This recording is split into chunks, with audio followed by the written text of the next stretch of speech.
तो hello friends, basic concept में आप लोगों का स्वागत है। आज हम लोग डिस्कस करेंगे एएलपी का जो न्यू रिक्रूटमेंट आया है 01/2024 में। तो CBT 1 डिटेल सिलेबस में क्या क्या दिया हुआ है एज फार ऑफिशियल नोटिफिकेशन। तो मेरे सामने जो है देखिए, ये ऑफिशियल नोटिफिकेशन है। तो इसमें कुछ सिलेबस दिया हुआ है और कुछ सिलेबस अधूरा है। तो हम लोग पूरा सिलेबस देखेंगे, ठीक है। तो 10 नंबर पेज में पहले चलते हैं, वहाँ पे क्या क्या सिलेबस दिया हुआ है वो देखेंगे। देखिए, CBT 1 में जो एग्ज़ाम होने वाला है वो 75 मार्क्स का एग्ज़ाम होने वाला है और टाइम रहेगा 60 मिनट्स यानी कि 1 घंटा, ठीक है। तो उसमें 75 मार्क्स में से सिलेबस क्या क्या इसमें दिया है देखिए।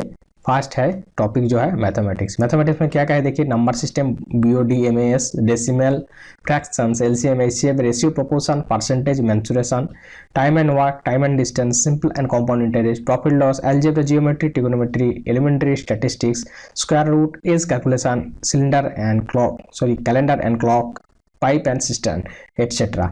तो एटसेट्रा लिखने का मतलब ये होता है कि कॉम्पिटिटिव एग्जाम का कोई सिलेबस लिमिटेड नहीं होता है, ठीक है। एटसेट्रा मतलब बोल दिया कि सिलेबस जो है लिमिटलेस है, ठीक है, कुछ भी दे सकता है। नेक्स्ट देखिए, दिया हुआ है मेंटल एबिलिटी, मतलब ये रीजनिंग भी मान सकते हैं इसको, रीजनिंग का एक पार्ट है mental ability. Analogies, alphabetical and numerical series, coding, decoding, mathematical operation, relationship, syllogism, jumbling, Venn diagram, data interpretation and sufficiency, conclusion and decision making, similarities and differences, analytical reasoning, classification, direction, statement, argument and assumption etc। तो इसमें भी ETC लिख दिया है, मतलब इसका कोई limit नहीं है। ये टॉपिक तो दे सकता है, इसके बाद भी जो टॉपिक छूट गया वो भी इसमें डाल सकता है, ठीक है। तो 2 पार्ट हो गया। नंबर सी में क्या बोल रहा है देखिए, नंबर सी में जो दिया है देखिए, सी में देखिए दिया हुआ है जनरल साइंस। तो जनरल साइंस में एक डिटेल में लिखा नहीं है, देखिए दिया syllabus under this shall cover for physics, chemistry and life science of 10th standard level. तो 10th स्टैंडर्ड लेवल में बोल दिया और यहाँ पे कोई बोर्ड का नाम मेंशन नहीं किया गया है। तो हम लोग सेंट्रल गवर्नमेंट का एग्जाम है तो CBSE बोर्ड पकड़ के चलेंगे। तो एज पर CBSE बोर्ड जो सिलेबस होता है, मैं यहाँ पे देखिए डाउनलोड करके रखा हूँ। यहाँ पे क्लास 9 और क्लास 10 दोनों का है सिलेबस, तो देख लीजिएगा। यहाँ पे ये वाला लिंक भी डिस्क्रिप्शन में दे रहा हूँ, वहाँ से आप लोग डाउनलोड करके देख सकते हैं, ठीक है। तो यहाँ पे एक बार मैं दिखा देता हूँ कि क्या क्या है यहाँ पे सिलेबस में, तो पता चल जाएगा आप लोगों को। तो देखिए, डायरेक्ट 10 जो सिलेबस है इसमें दिया हुआ है वो है आपका एनुअल एग्जामिनेशन के हिसाब से दिया हुआ है, ठीक है। तो इसको भी हम लोग डिटेल में देखेंगे क्या क्या है क्या नहीं है। तो पहले यहाँ पे देखिए, chemical substances, nature and behaviour है, world of living, nature phenomena, effect of current, natural sources. तो यहाँ पे फिजिक्स, केमिस्ट्री और बायोलॉजी तीनों साथ में दिया हुआ है। यूनिट से टेस्ट के हिसाब से यहाँ पे सिलेबस दिया हुआ है। तो यहाँ पे देखेंगे थीम यहाँ पे दिया हुआ है, जो मटेरियल थीम दिया हुआ, क्या मटेरियल है। तो यूनिट 1 में क्या है, chemical substances, nature and behaviour. इसमें क्या क्या है देखिए, केमिकल रिएक्शन है, इधर है एसिड बेस सॉल्ट, इधर है मेटल एंड नॉन मेटल्स, इधर है कार्बन कॉम्पाउंड्स।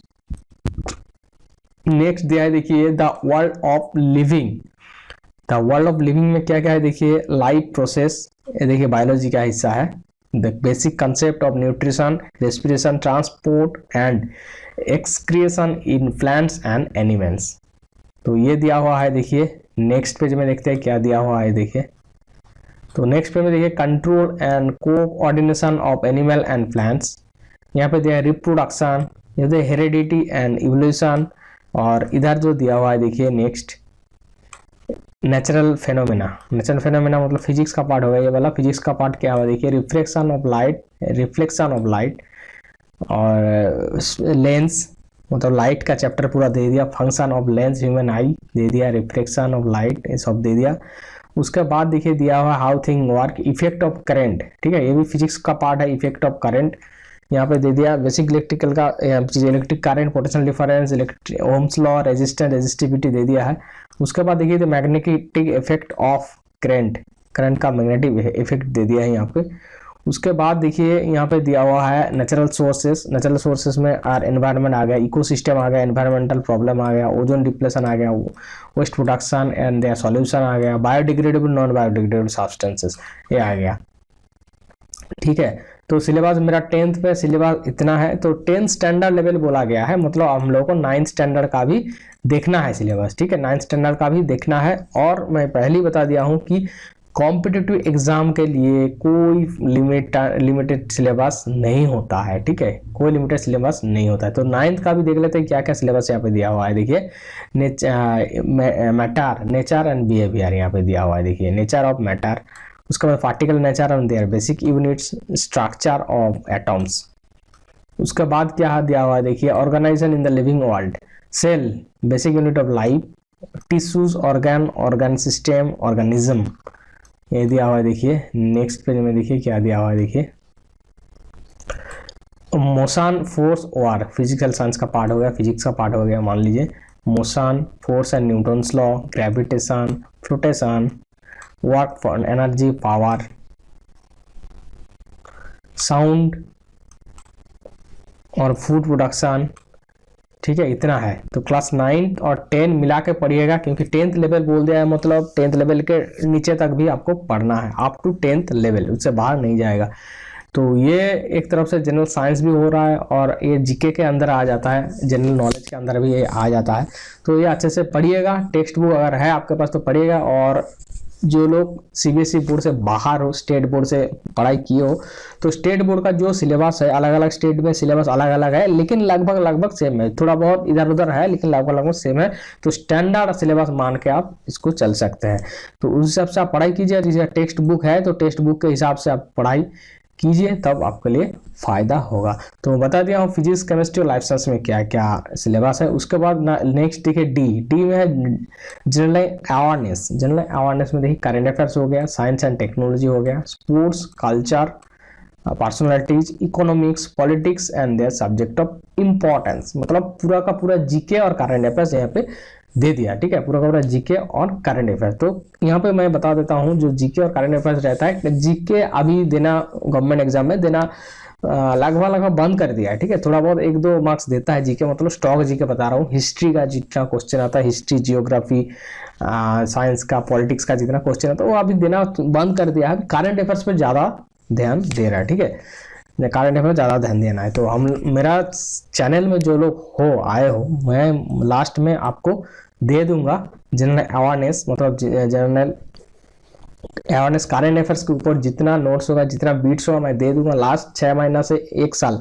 ठीक है, लास्ट 1 साल का जितना से मेजर इवेंट हुआ है, जितना से मेजर स्पोर्ट्स हुआ है, जितने से मेजर बुक पब्लिश हुआ है, सबका जो एक जिस्ट बनाकर मैं दे दूंगा। और ये होगा तो होगा, नहीं तो अगर नहीं होगा तो नहीं कर पाएंगे। ठीक है, लेकिन इसमें ज़्यादा टाइम नहीं देना है। और मैं जो नोट्स देने वाला हूँ CBT 1 के लिए, तो उसमें सब कुछ इंक्लूडेड रहेगा, बाहर से कुछ पढ़ना नहीं पड़ेगा। और जो लोगों के पास नोट नहीं, सेल्फ स्टडी कर रहे हो, तो क्लास का जो बुक है उसमें स्टडी कर सकते हैं। और जो मैथ और मेंटल एबिलिटी के लिए मैं बता देता हूँ, मैथमेटिक्स और मेंटल एबिलिटी के लिए शॉर्टकट ट्रिक्स ढूंढिएगा। शॉर्टकट ट्रिक्स ढूंढ के आप देखिएगा, एक मैथ कम से कम 1 मिनट के अंदर आपको खत्म करना है, या तो मेंटल एबिलिटी भी 1 मिनट के अंदर खत्म करना है, नहीं तो फिर नहीं हो पाएगा। ठीक है, अगर शॉर्टकट ट्रिक्स आपको नहीं मिला तो यूट्यूब में जाकर सर्च करते शॉर्टकट ट्रिक्स।